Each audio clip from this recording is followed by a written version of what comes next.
গ্রহণের সময় গর্ভবতী মায়েদের উপর কি সত্যিই কোনো প্রভাব পড়ে, নাকি এগুলো সব লোকাচার? এর কি কোনো শাস্ত্রীয় ব্যাখ্যা আছে?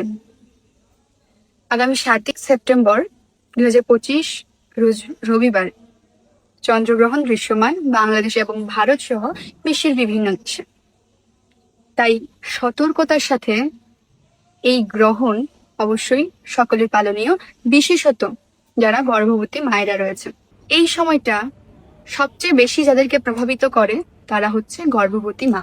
কারণ শাস্ত্র অনুযায়ী গর্ভধারিণী নারী গ্রহণকালে কাটা ছেঁড়া, সেলাই, রন্ধন, খাওয়া দাওয়া, ঘুমানো, গৃহের কোনো প্রকার কাজকর্ম এ সকল করলে তার সন্তানের অঙ্গহানি বা বিকলাঙ্গ হওয়ার সম্ভাবনা থাকে। এবং গ্রহণকালে ঘুমালে সন্তানের দেহে কালো দাগ বা সেই সন্তান বিকল হওয়ার সম্ভাবনা থাকে।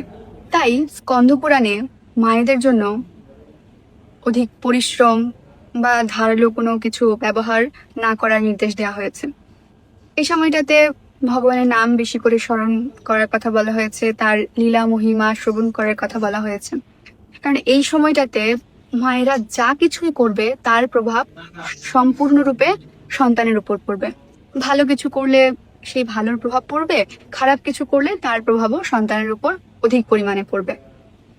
তাই এই সময়টাতে সকলের কাছে অনুরোধ থাকবে, আপনারা মায়েরা কৃপা করে টিকটক বা রিলসে সময় নষ্ট না করে ভগবানের নাম স্মরণ করে এই গ্রহণের সময়কালটা পার করবেন।